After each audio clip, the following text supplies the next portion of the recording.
ঢাকা সিলেট মহাসড়কে দুর্ভোগ লাঘব ও দ্রুত প্রকল্প বাস্তবায়নের দাবিতে সিলেটের প্রবেশ মুখে গণ অবস্থান কর্মসূচি চলছে। সেখানে আছেন সহকর্মী প্রত্যুষ তালুকদার। প্রত্যুষ, এই কর্মসূচিতে সাড়া কেমন দেখছেন এবং প্রকল্প বাস্তবায়ন নিয়ে প্রশাসন কি বলছে, বিস্তারিত জানাবেন।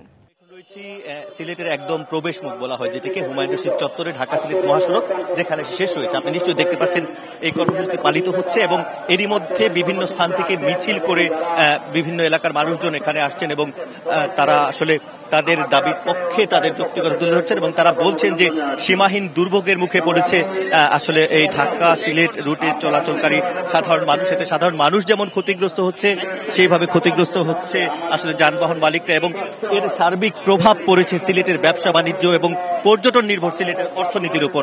তো সবকিছু মিলিয়ে সিলেট জেলা বিএনপির সভাপতি আব্দুল কাইম চৌধুরীর নেতৃত্বে এই কার্যক্রমটি শুরু হয়েছে। তিনি কথা বলছেন, একটু জানার চেষ্টা করবো। কাইম ভাই, একটু ছোট্ট করে বলবেন, আজকে তো আমরা জেনেছি এই অনুষ্ঠানের উদ্দেশ্য, প্রশাসনের সাথে আপনাদের কথা হয়েছে কিনা বা তারা কি আশ্বাস দিচ্ছে এই সমস্যার সমাধান?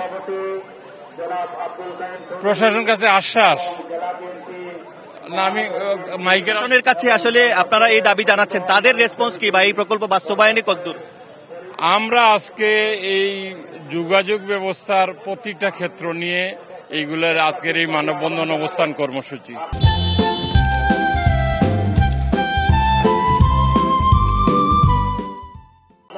আপনারা জানেন সিলেট হচ্ছে বাংলাদেশ বলেন আর ব্রিটিশ ইন্ডিয়া বলেন প্রাচীনতম একটা নগরী।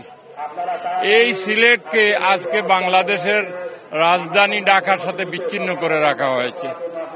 যেই রাস্তাটি দিয়ে আমরা অতীতে চলাচল করেছি, অর্থাৎ আমাদের 2001 থেকে 2006 সালে যে সরকার ছিল সেই সরকারের আমলে এই রাস্তাটির কাজ শেষ হয়েছিল এবং আমরা 4 ঘন্টায় ঢাকা সিলেট, সিলেট ঢাকা যাতায়াত করতে পারতাম। এইখানে 6 লেনের কথা বলে আজকে আমরা 15.5 বছর থেকে ভুগছি। এখন পুরানো যে রাস্তাটা ছিল মেনটেন্যান্সের অভাবে এখন রাস্তা চূর্ণ বিচূর্ণ হয়েছে। এইগুলা জনগণ দেখছে, কিন্তু কথা বলার কেউ নাই, যেহেতু সিলেটে বর্তমান অন্তর্বর্তীকালীন সরকার যেটা আন্দোলনের ফসল, সেই সরকারেও সিলেটের কোনো প্রতিনিধি নাই যে এই কথাগুলো বলবে। এই জন্য আমরা রাস্তায় নেমেছি।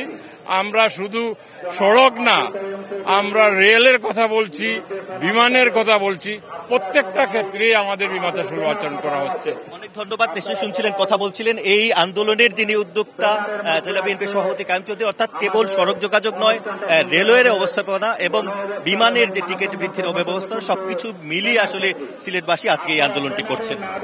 প্রত্যুষ, ধন্যবাদ আপনাকে।